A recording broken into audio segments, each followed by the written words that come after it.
Hello friends,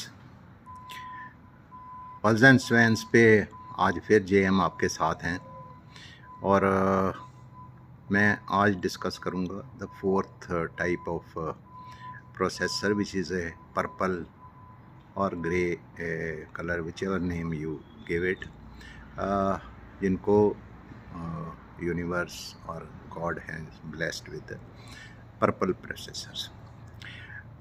purple brain processor जिसको भी gift किया है, ये पर्पल ब्रेन प्रोसेसर की सबसे बड़ी क्वालिटी है कि इट ये पूरा मैसेज रिसीव करता है जो भी स्टिमुलस मिलता है और उसको बड़ा थारोली एनालाइज करता है अपने सेल्फ कम्युनिकेशन में और फर्दर क्लैरिफिकेशन मांगता है। ये एक प्रोसेसर ऐसा है कि ये एक किसी भी स्टिमुलस की क्लैरिफिकेशन जो है जब तक नहीं होती, ये अपना कम्युनिकेशन जो है कंप्लीट नहीं करता है। It keeps on giving back the communication to the universe और to the sender about the information, further information.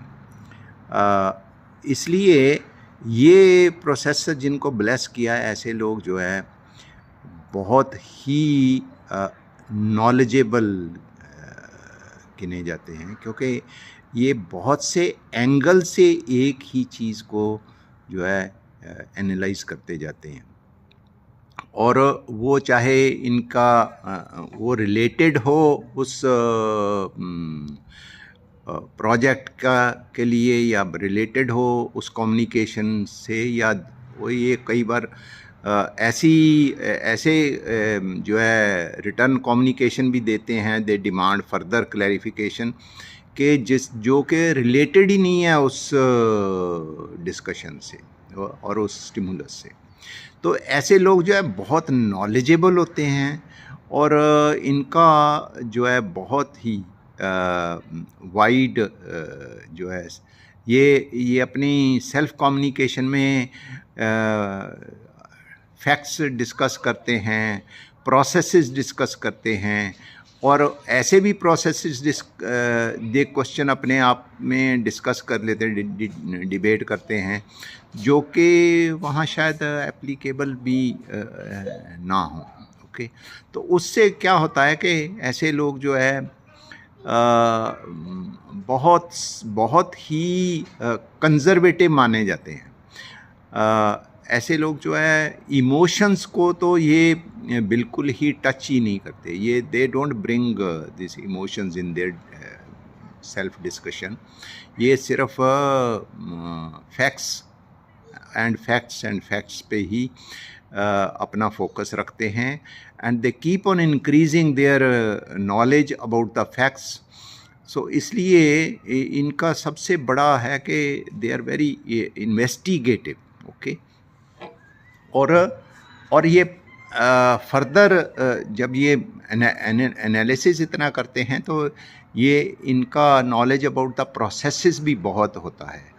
तो ये दे keep on digging deeper into every stimulus before finally completing the communication. Okay, और इनमें सबसे बड़ा जो है fact है कि ऐसे लोग जो है they have good control over their you see own life, और ये एक ऐसा इमेज बनाते हैं कि ये they are considered be highly knowledgeable और बहुत ही सोल्यूशन जो है डिफ़िकल्ट सोल्यूशन ढूंढने के लिए इनके पास जो है, क्योंकि they look the things from different angles, तो जनरली बहुत डीपर नॉलेज की वजह से इन नॉलेजेबल माने जाते हैं, वाइज माने जाते हैं।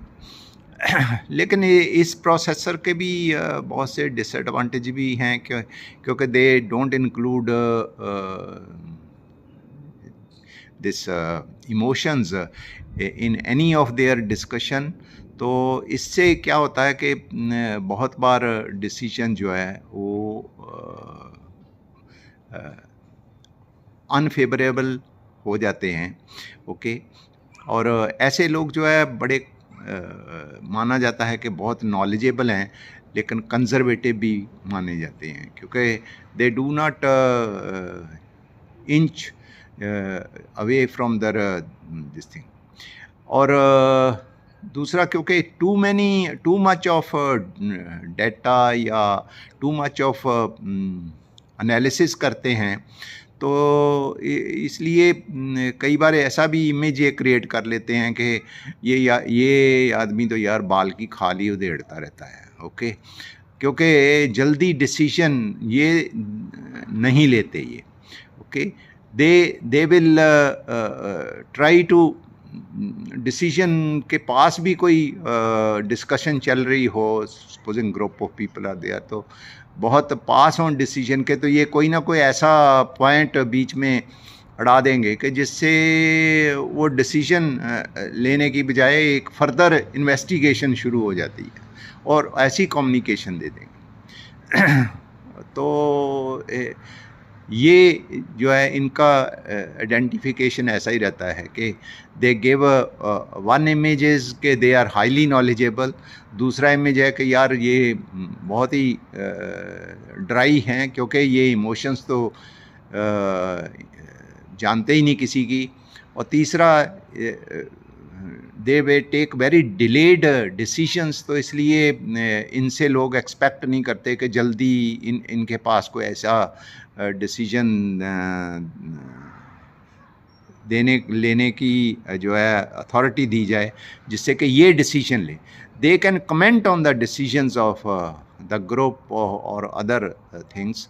और तीसरा, ये बहुत ड्राई गिने जाते हैं। तो ऐसे जो आइडेंटिफिकेशन वाले लोग भी दुनिया में, और उससे ये भी होता है क्योंकि इनका दे एनालाइज टू डीपली, तो ये बहुत नॉलेजेबल गिने जाते हैं। ओके, तो इनका ये आइडेंटिफिकेशन भी होता है कि दीज आर वेरी नॉलेजेबल। जब और किसी को कोई किसी चीज़ का नॉलेज चाहिए, एक्स्ट्रा नॉलेज चाहिए, तो ऐसे लोग जो है अप्रोच किए जाते हैं। तो I will discuss in the next this thing के ये चारों जो ब्रेन प्रोसेसर्स जो हैं एक दूसरे को कैसे देखते हैं, and their strengths and weaknesses कैसे हेल्प करती हैं लाइफ में, आइडेंटिफिकेशन में कैसे नहीं करती हैं। ओके, तो ये वीडियो मैं मेरा ख्याल है यहीं पे ही फिनिश करता हूँ, and thank you so much for being with me, and जय हिंद।